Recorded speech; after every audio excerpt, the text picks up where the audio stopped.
Thank you, Dale. Pleasure to be here as always. Get an opportunity to talk at Stocker Field Day.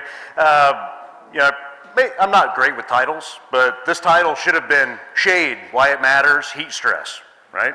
And that's really what we're talking about.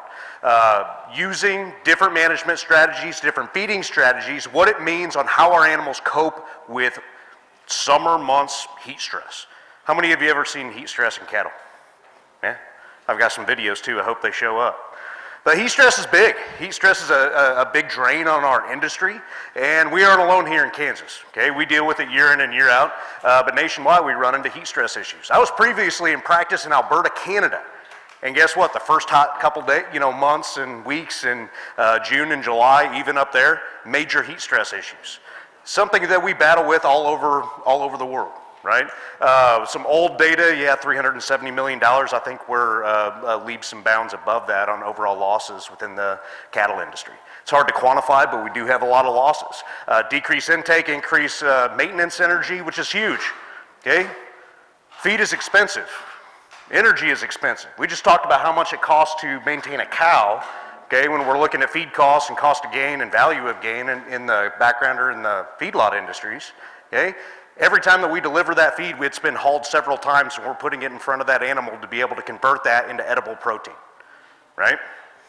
Well, if they're using that energy not for edible protein and just to being able to maintain themselves and cool themselves down, that's a leak in the system. That's a leak of energy. That's a drain on our system, right? And that shows up an increase in maintenance, decrease in performance, potential of mortality, decreased reproduction on the cow-calf side. We do have a lot of tangible losses from heat stress in the cattle industry of the United States, right? Now, the factors that affect heat stress. Not always do we get on the local forecast whenever we pull it up on our phone. Hey, what's the temperature and humidity today? Yeah, well, the temperature humidity index, that's what we think about. Humidity's high, temperature's high, we have low wind speed, it's gonna be pretty hot and muggy. Today, we have fantastic weather. We have very little and no heat stress. I love it, right? But when we couple temperature, humidity, wind speed, and solar radiation, those four factors together, that's what really impacts our animals when it comes to heat stress. The heat load that they accumulate over those heat stress days and how they can get rid of it and dissipate it is what's really important. Because cattle, they're a robust animal. They're amazing. They live in every climate known to man on the planet Earth. We can raise cattle. Think about the differences from South Florida all the way to Alaska. We have cattle in all 50 states.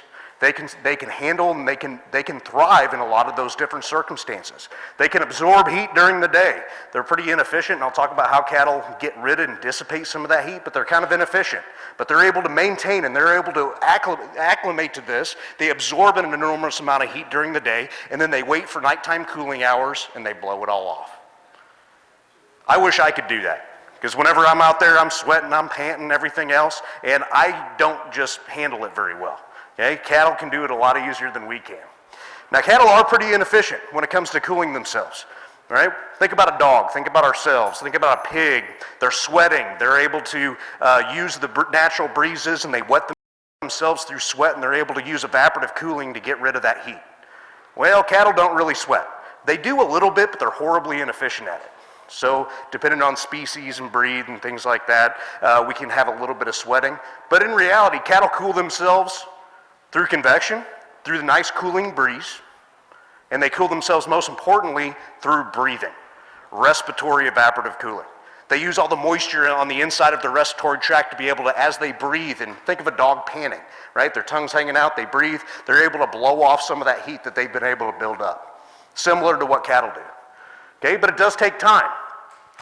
Cattle internal temperature, whenever they're building up heat, is usually late afternoon, early evening hours. That's where they get their maximum temperature. Now, when we get into those nighttime cooling temperatures, it can take 4 to 6 hours to dissipate the heat that they picked up during that day, right? Which means if we don't have nighttime cooling, that's where we run into some of those issues, and we've seen it here in Kansas. Now, cattle do show coping behaviors of heat stress. And this is kind of when we start talking about, hey, is an animal stressed or not? We look at their behavior, right? It's a difficult measure that we don't just have a number. We do have to look at their behavior and what they're doing, okay? Alignment with solar radiation, shade seeking, okay? Cattle do like shade. They will seek out shade in groups, out in the open, down in lower draws, you name it, they will seek that.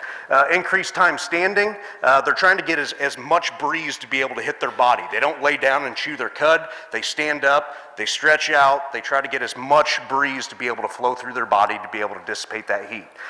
Reduced feeding activity, crowding around water. We see cattle out in ponds during the grazing season. If we're in a confinement operation, we're in a backgrounder yard, where are they at? There's about 5 of them piled up on top of each other next to the water tank, and they're splashing in it. You ever go into a pen and you see the one animal, the big boss animal, that's standing in the water trough with its hooves? Yeah, it always drives me nuts because it just that much more water tank cleaning, right? But that's some of that coping behavior, getting around water, trying to dissipate that heat as much as possible. Now, not all animals are affected the same, and it's very difficult to be able to predict which animals are going to be most less able to cope with some of those heat stress events.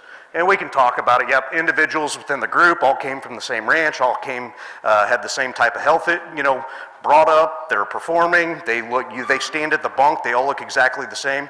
Each individual is going to handle those heat stress events differently. Hair coat, body condition score, and stage of production. Okay, here's a question for you. A 5 or 6 weight animal that we just brought in a stocker backgrounder operation, do they exhibit heat stress? Can they get heat stressed? Oh yeah, right? We talk about the most impactful on those heavy finished black-hided or dark-hided animals getting ready to go to slaughter, right, in the feed yard. But our young animals had that issue too. Our pasture animals can have those heat stress events as well. So there's a lot of things that go on. It was mentioned earlier that cattle have reduced lung capacity. Remember, the lungs are really important with breathing to be able to dissipate that heat, to be able to blow it off. If we have health insults and we have scarring and reduced overall ability and function of those lungs due to disease, we lose the ability of those animals to be able to dissipate heat. It puts them more at risk. Can we see that with the naked eye? Unless it's a chronic, of course, we can see that. But normally animals with a scarred lung, we can't see that. So we don't know which animals are affected. Here's a nice picture, hopefully it comes out. Guess what, here's a 6 weight. Open mouth breathing, panning, belly breathing. These are all coping behaviors to try to cool themselves down. This is right here at the beef stocker unit during the summer months during this trial. Yes, we get heat stress in growing animals, right? Other things to consider, that's heat stress. What are some management considerations that we can control? What about feeding, right? You ever think about feed as a heat stressor? In a way, it is. What we feed and how we feed does have an impact on the overall heat load the animals get during the day, right? It's called the heat of digestion. One of the miracles of the ruminant animal to be able to consume inedible plants, break it down into microbial protein with bacteria in the rumen, ferment it, and then we get edible protein. That's amazing. But there's a byproduct, and that byproduct is heat. So one of the byproducts of that fermentation cycle is a heat loss that builds up within the system. This works to our advantage during the winter months when we're trying to keep cattle warm. During the summer months, it kind of works in the opposite, right? The rumen is a heat vat. Whenever we feed animals, the peak heat of digestion is usually about 4 to 6 hours later. Okay, that's how long it takes to jumpstart that fermentation process to be able to build that heat load in those animals. So that's what happens physiologically. Now, we also talked about feeding, and why we care about feeding during heat stress events is, well, animals go off a feed when they're hot, right? They're trying to use those coping behaviors just to try to stay cool. They're not worried about feeding. What happens when cattle have been off a feed for a day and the bunk is full? They binge feed, right? So the risk of acidosis, that's why we manage cattle during those heat stress events. Now, the ration composition is what really comes into play. We refer to commonly in the industry of hot rations, right? High starch rations. That's kind of the exact opposite when it comes to heat load and heat of digestion, okay? Actually, the more that our cattle's rumen have to work at digesting a pretty undigestible feedstuff like straw, the more that rumen has to work at it, the more heat that's produced and lost. So when we have very digestible, easily digestible feedstuffs, produces very little heat increment. Okay, things like silages, things like grains, things like some of our co-products that are highly digestible, easily fermentable within the rumen, produces less heat. Something to think about. That's a good thing to know, right? Let's shift gears a little bit on things that we can manage. So my colleague, Dr. Dale Blasi, took this picture in southeastern Colorado. How many of you have been to southeastern Colorado? You know, there's trees all over the place. No, not necessarily.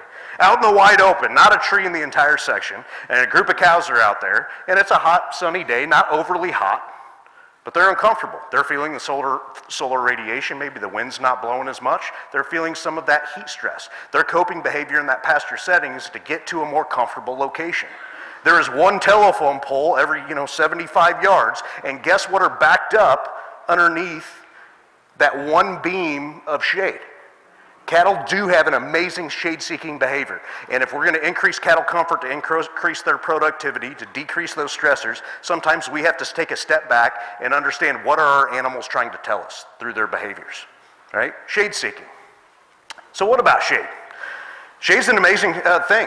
There's been a lot of work that's done on it, most of it on the feedlot side. We can reduce the overall ambient temperature of the pen floor, the environment that those animals are living in, right? There's a meta-analysis done by Lily Edwards Callaway over at Colorado State recently, and did a nice review and tried to put some more data together and compile everything that's been done, not only here but also Australia. What are the impacts of using shade in different feedlot scenarios?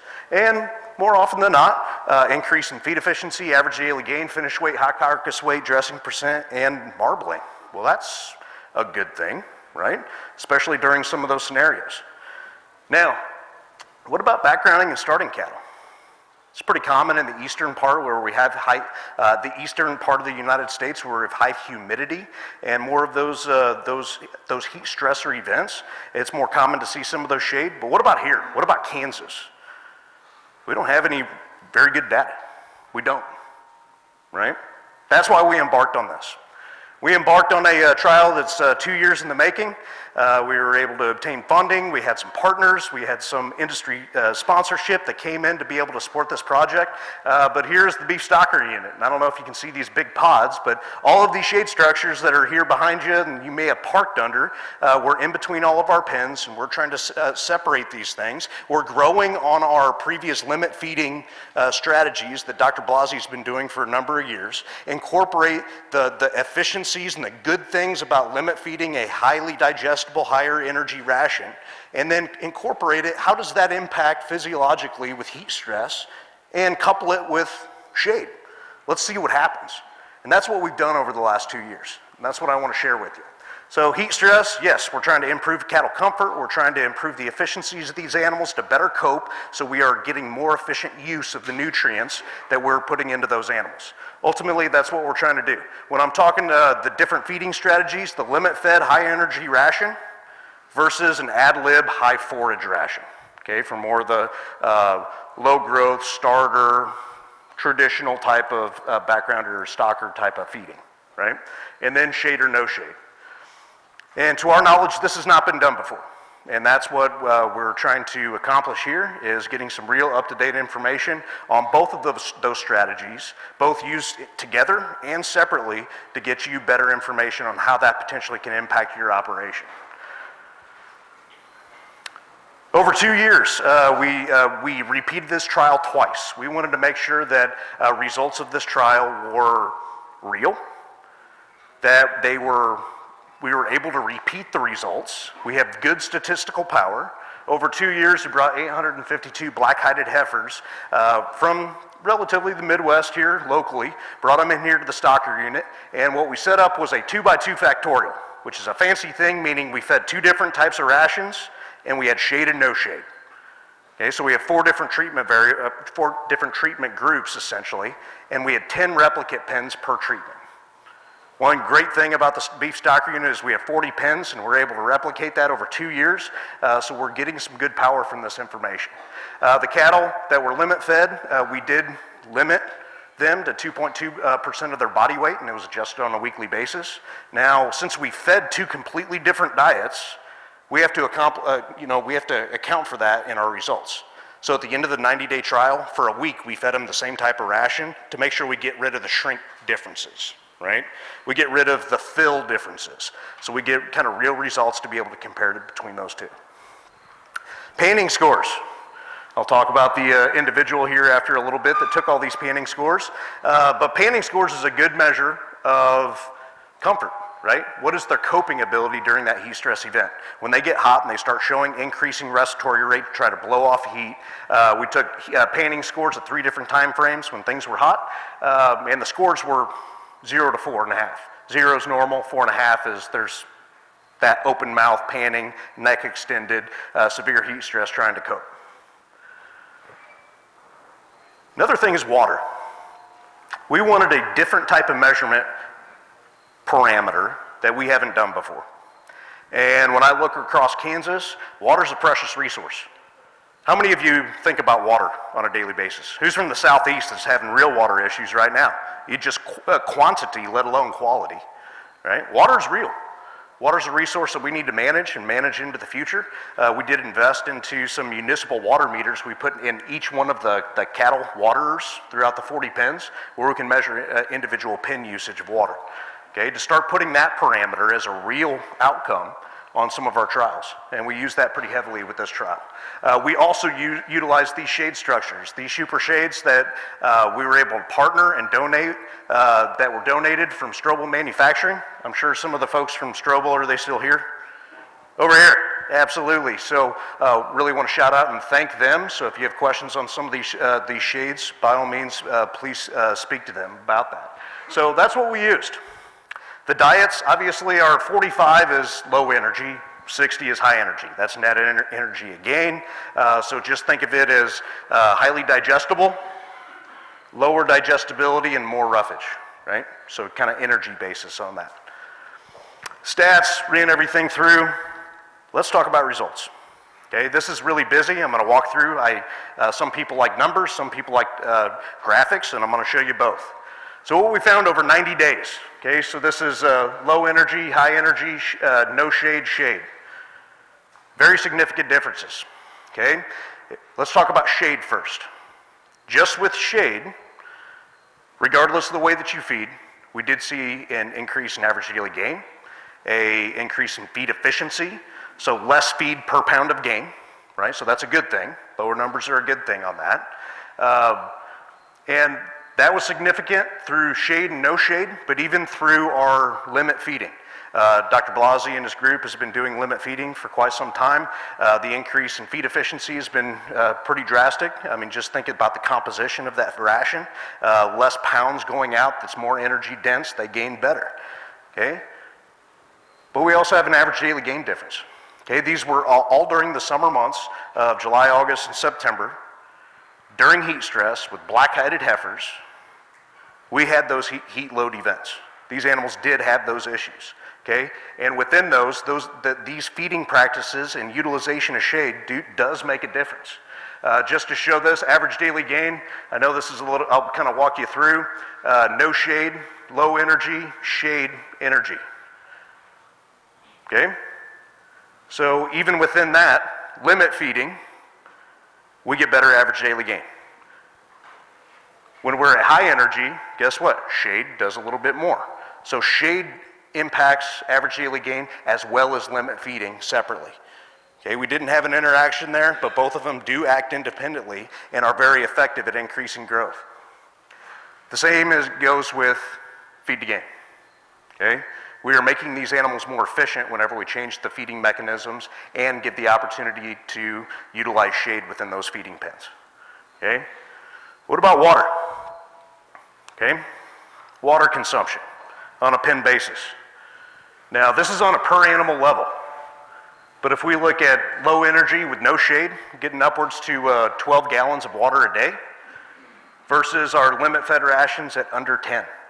Okay, that's a 2.1 gallons per head per day difference between those treatments. It's pretty impressive.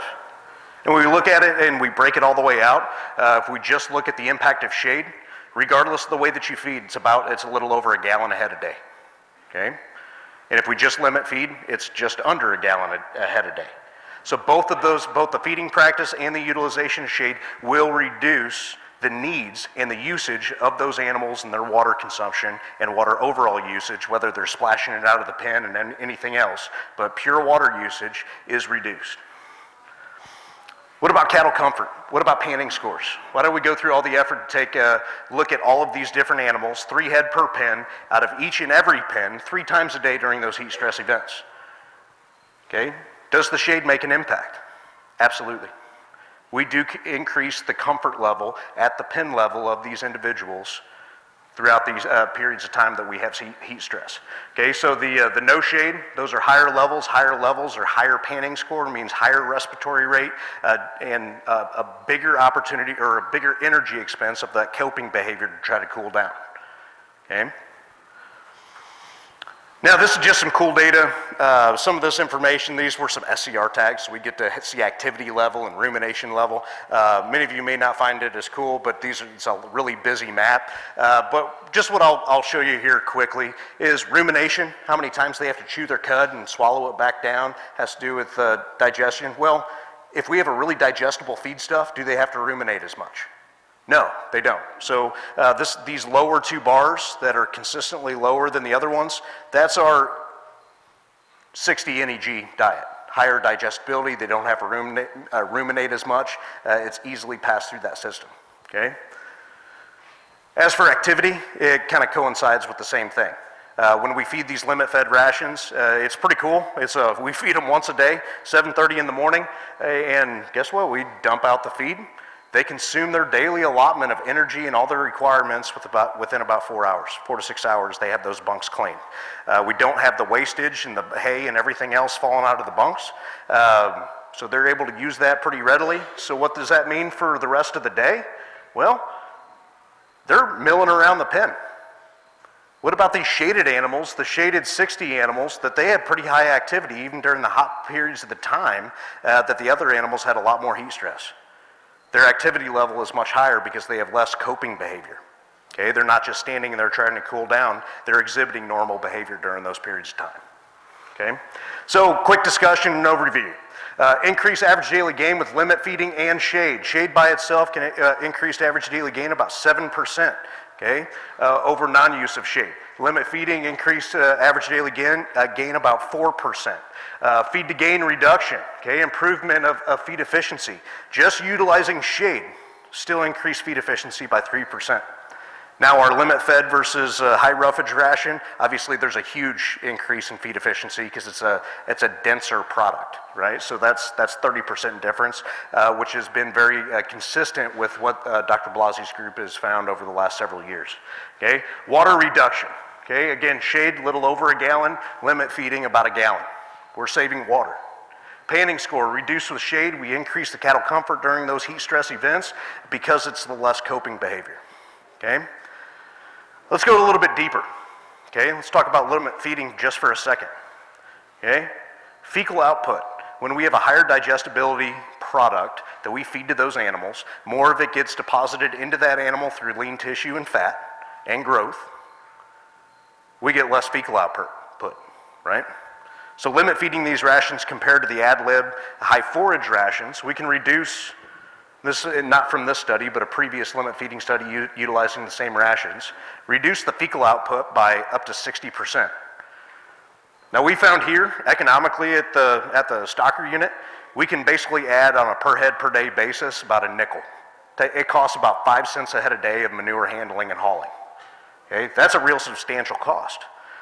Now if we're reducing the overall output anyway, hey, that's fantastic. But there's another added benefit. What about the pen basis? Think about heat and think about the pen floor itself. If you guys have been on a dirt floor out in a feed yard or a backgrounder yard during the middle of the summer and it's wet, you had a water leak out of your water tank and you get a lot of moisture. That microclimate and that high humidity, which really increases within that pen surface, manure holds that moisture at a lot better than just dirt. Okay, and I hope you can see some of these, but the orange circles and the green circles are high forage, and the pens look dark and wet, more manure output. Okay, these circles here, these four, They're a much lighter color because there's less manure output, less moisture holding opportunity there. We are changing the microclimate not only for economically for manure management, but also for heat stress mitigation practices. When we have less manure, we have less moisture holding capacity, we have a lower humidity at the pen floor environment. There's a lot of other benefits here, coupling some of these different strategies that go a long way just from average daily gain and feed to gain. Looking at the big picture of things is really the proper way to look at this. Now I want to pose a question to the group.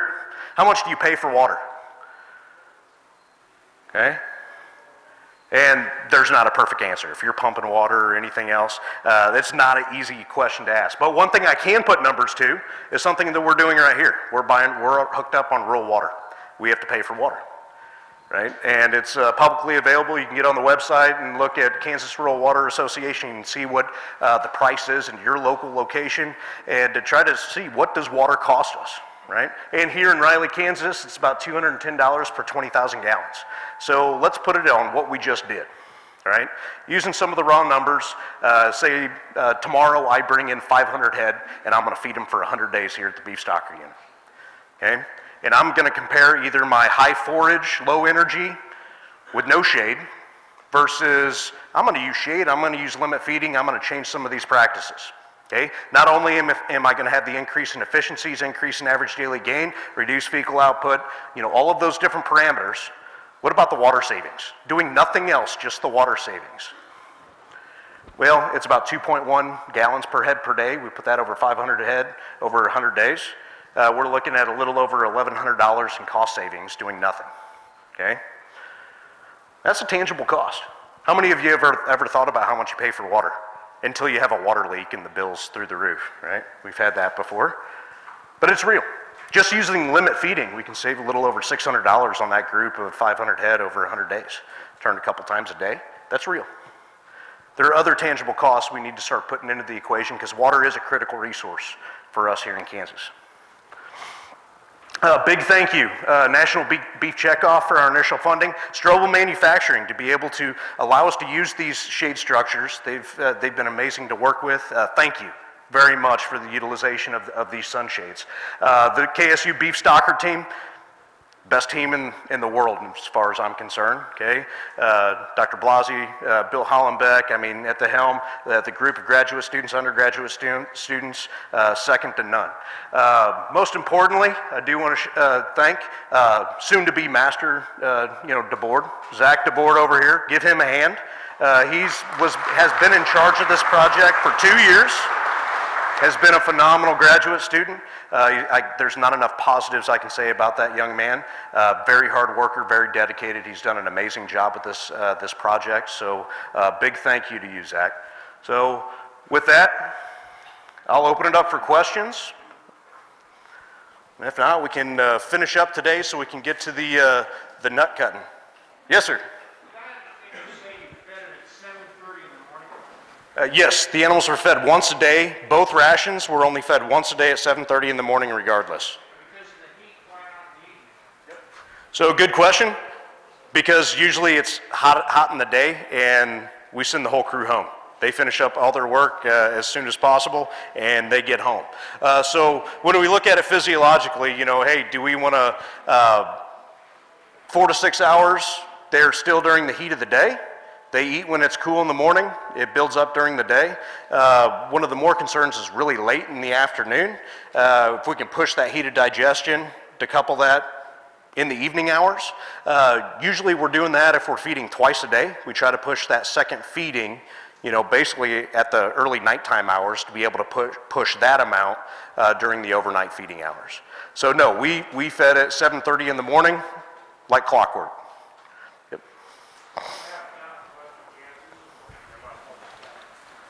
Excuse me? What happened this summer? The heat stress out in Western Kansas. Oh, the question was what happened?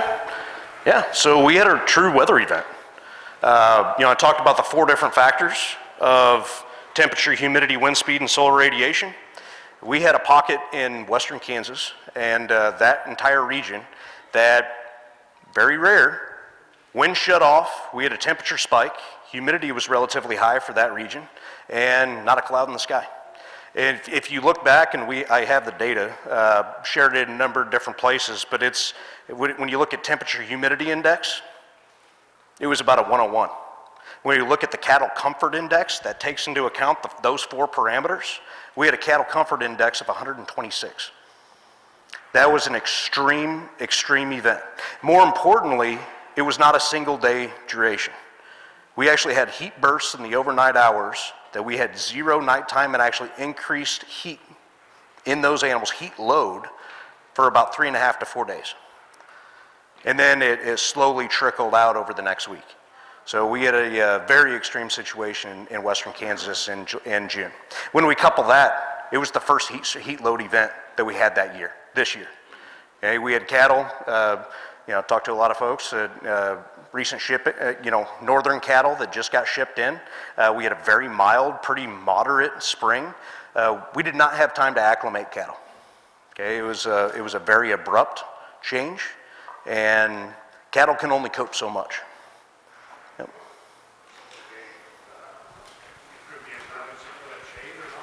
What's that? Did they put up any shade? Yeah, so shade, right in the middle of a heat load event like that, it wouldn't have made any difference. So shade utilization in some locations is better than others. Here in this area and in western Kansas, the line's about, 183, 283, I guess. West than that, it's such an arid environment, we don't run into the humidity issues. And proper construction is critical if they're going to be used in a location like that, because if they're too low or they impede airflow, they're detrimental. Versus if they are, we can get some of the solar radiation. We still need more information before we make any true changes. There's still more information to be able to gather on that. Actually going to be releasing a heat stress mitigation survey to feedlot operators and veterinarians, consulting nutritionists to get a better handle on what our industry is doing today, what their views are working and what's not, and what we need as an industry to do to move forward. I'll be sending that out here this winter so we can start getting some more information out there. Yep. You bet. Yes, ma'am. Ideal size per pen for a shade so you don't get bunching? Oh yeah, so ideal size. Basic recommendations are at least 20 square feet per head within that pen. We were over that within these just due to the structure on how we were able to put these structures into the pen. But we're looking at 20 to 30 square foot per head per head within those pens is kind of standard. The issue, just like you bring up, is if we have too little shade, all the cattle do is bunch, and it's negative, right? So it's proper construction and the space availability of those structures is what becomes critically important if they're going to be used effectively. Yep. Yes? What about orientation?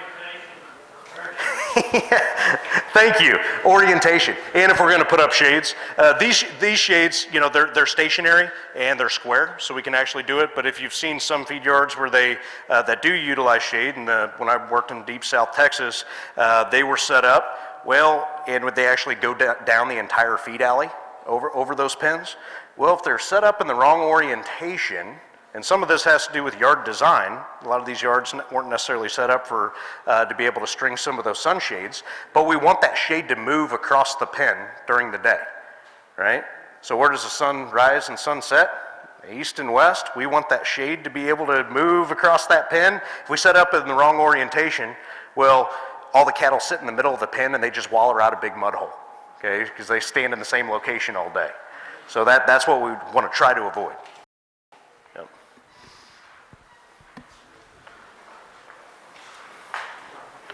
All right, with that, well, thank you very much. I'll be around. Appreciate your time.